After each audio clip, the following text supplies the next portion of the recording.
I wanted to make a music video that would reflect the sentiment of the song. I wanted the images to reflect how emotionally charged the song actually is. I think having a mixture of footage enables the viewer to be able to get involved and engaged in different ways. Having moving images alongside still images was an idea right from the start. I like the idea of the still images being almost captures of moments of memory, and the still images do that very well because they are those captured moments from a time which has passed.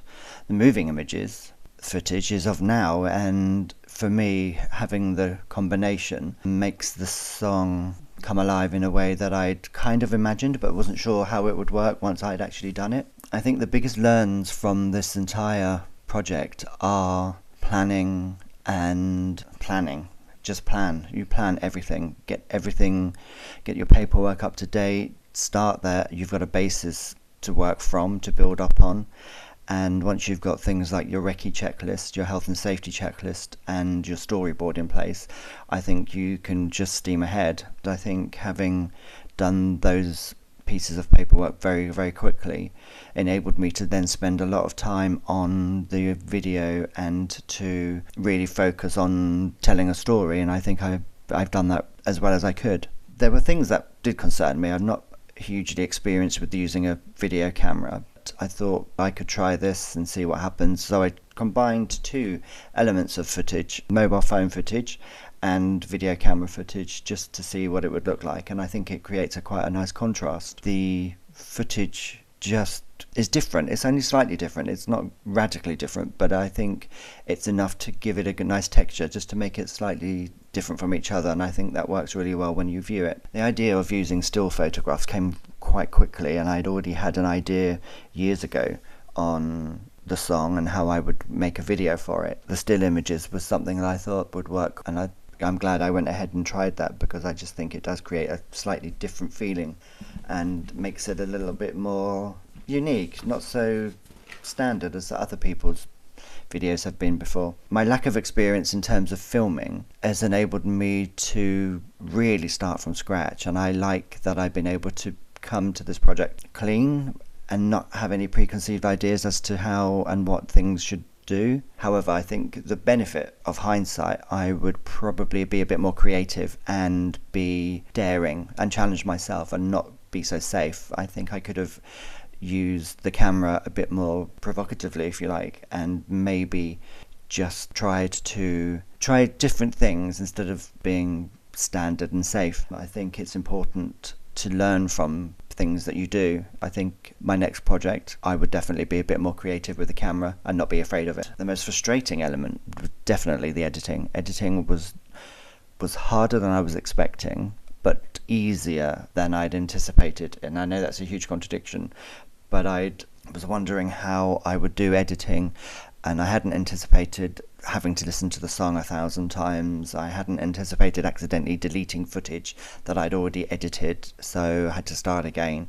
But again, with the benefit of that was it meant I'd already shaped an idea in my head, so I could redo it and make it work better. And I think that was important, to make those mistakes, because I learned from those, and backing your files up is something that I do now almost as if just a habit, and that won't be happening again. I think other learns would be maybe working with a team. Working on my own was fun and I really enjoyed it, but collaborating with somebody would be great, because I would be able to bounce ideas off somebody. And the really good thing with doing lots of research, which is what I'd done before the video began shooting, was I could look at other images, other footage and videos and thought, oh, I could use that, I could try that. But working on your own, you don't have the option to say that to somebody. So having worked in other groups a couple of times on other videos, I liked how the creative collaborations bounced off each other and how ideas were formed from someone saying something and then someone disagreeing, but then forming something else from that discussion. So that was a good thing to see and be part of. But I would definitely like to work as part of a team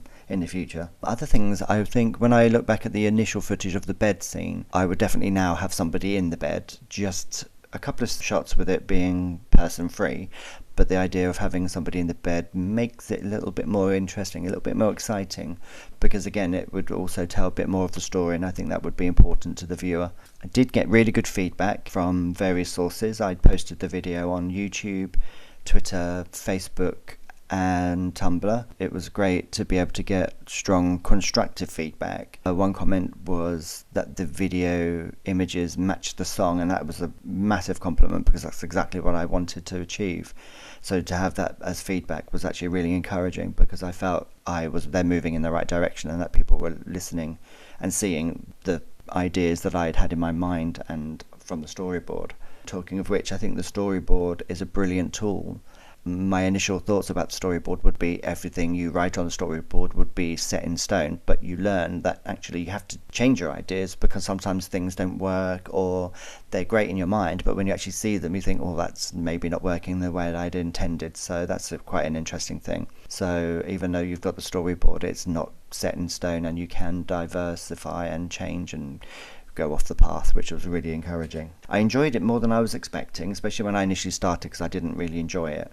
Some of the cuts I made were hopefully done to make the story flow a little bit better, and there were some of the stills that I used, I would have fast editing on those just to make the story go quickly, and then I would have a slightly longer edit, maybe a couple of seconds, just to make the emotional content of the still more apparent. So that was important, to be able to be creative and try different things there, because most of the editing was trial and error. I would look and think, oh, I don't like that, or that's not what I was expecting, or I did something by accident and it worked really well. So that was encouraging, and it was good fun, but exhausting having to listen to the song over and over and over. As much as I like it, it's one of those things you think, I don't necessarily want to keep hearing it. Overall, I think the project was great fun. I really enjoyed myself, and I thought it was hugely beneficial to my understanding of making a video and even a film. And to that degree, I know these things take time and planning, but you don't necessarily really understand how much timing and planning go into it. So that was massively beneficial. This project has been brilliant, and I'm really, really proud of the video. It's great getting good feedback. I've had 76 views on YouTube. I couldn't have asked for anything better.